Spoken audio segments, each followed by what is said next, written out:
El siglo XVII fue muy importante para Europa.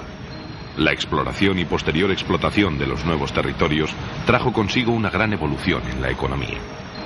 Las comunicaciones mejoraron mucho y en esta época se sentaron las bases de la ciencia moderna.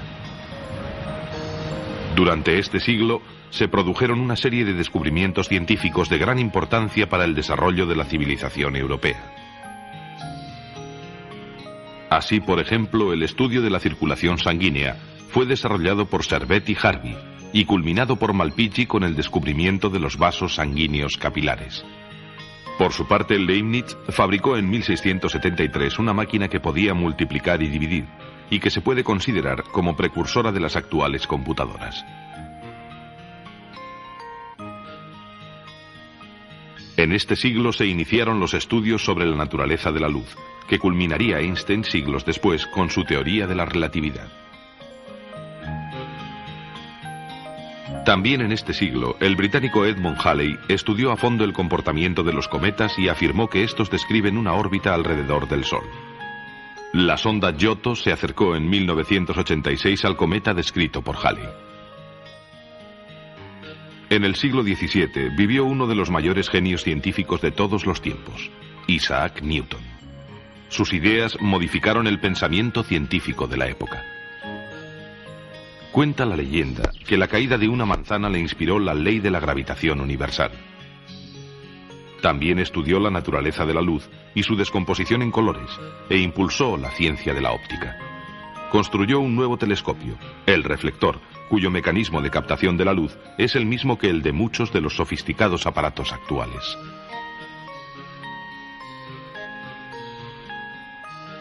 Pero su mayor logro lo constituyen las tres leyes de la dinámica, que rigen el movimiento de todos los cuerpos del universo.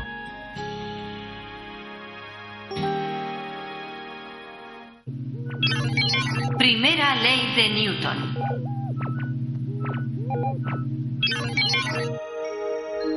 La fuerza, desde el punto de vista científico, se puede definir como la acción que produce cambios en el movimiento o estado de tensión de los cuerpos.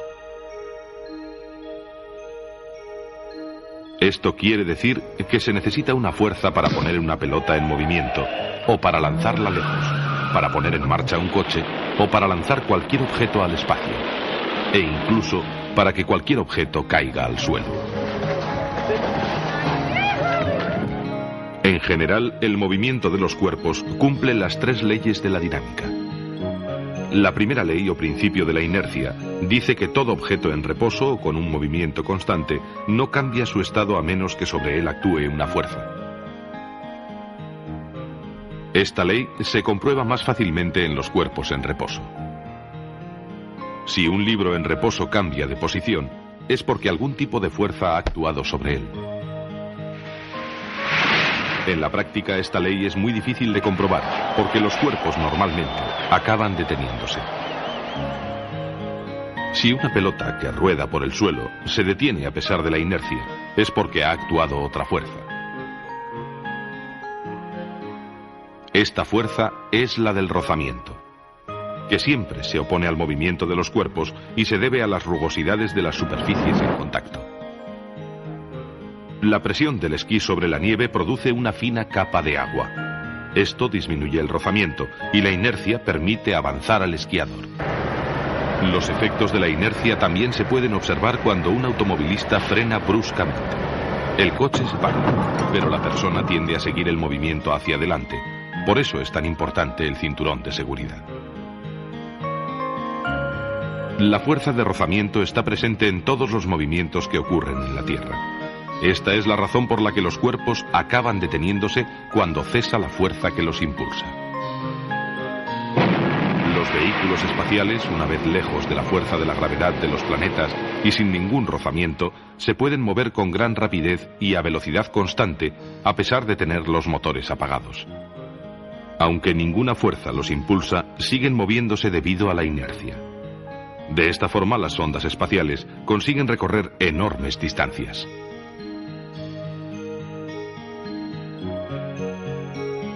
En el espacio no hay rozamiento, y cualquier cuerpo en movimiento no se para a menos que actúe otra fuerza sobre él.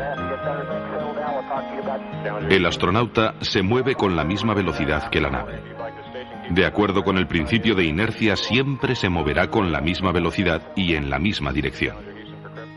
Durante este paseo espacial, el astronauta controla el movimiento mediante el impulso de chorros de gas que emite este artefacto con forma de sillón.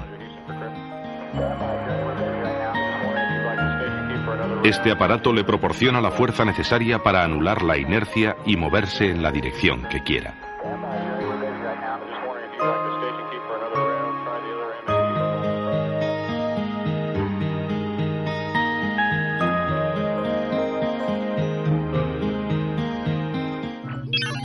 Segunda ley de Newton. Hemos visto cómo si no actúa ninguna fuerza sobre un cuerpo en movimiento, este tendrá un movimiento rectilíneo y uniforme. Pero si sobre él actúa una fuerza en la misma dirección y sentido, se acelerará. Las fuerzas son la causa de la aceleración de los cuerpos. Cuanto mayor sea la fuerza que se aplique, mayor será la aceleración.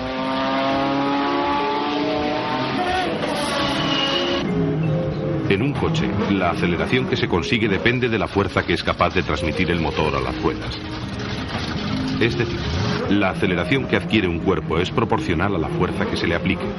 Esta es la segunda ley de Newton o principio fundamental de la dinámica. Si se aplican dos fuerzas iguales a dos objetos de diferente masa, estos tendrán diferente aceleración. Esto se debe a que la aceleración depende de la fuerza y también de la masa del cuerpo al que se aplica.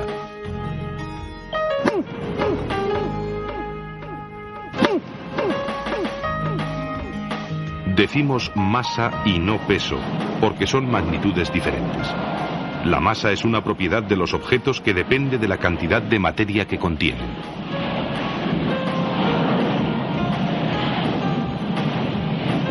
El peso, sin embargo, es la fuerza con que la masa es atraída por la Tierra debido a la gravedad. En el espacio exterior, donde no hay gravedad, los cuerpos, aunque tienen masa, no pesan.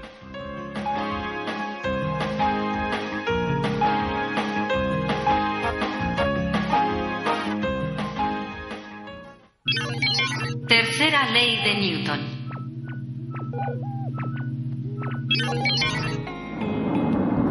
El despegue de un cohete supone una aplicación de la tercera de las leyes de Newton, también llamada de acción y reacción. La fuerza de expansión de los gases de combustión del cohete actúa en todas direcciones por igual. Los gases solo pueden salir por la abertura posterior, y como reacción, el cohete se mueve en la dirección contraria. Esta tercera ley dice que si un cuerpo ejerce una fuerza o acción sobre otro, el segundo ejerce simultáneamente sobre el primero otra fuerza igual y de sentido contrario, es decir, una reacción. Estas fuerzas no se anulan porque actúan en cuerpos distintos. Esta ley se puede comprobar en el retroceso de las armas de fuego. La acción del disparo de la bala hacia el exterior produce en el cañón una reacción de retroceso. La bala pesa mucho menos que el cañón y sale a toda velocidad. El funcionamiento de los helicópteros también es una aplicación de esta ley. Las aspas del helicóptero producen un flujo descendente de aire y esto hace que el aparato, como reacción, ascienda. Gracias a Newton y a sus leyes de la dinámica, hoy podemos comprender muchos de los fenómenos físicos que suceden a nuestro alrededor.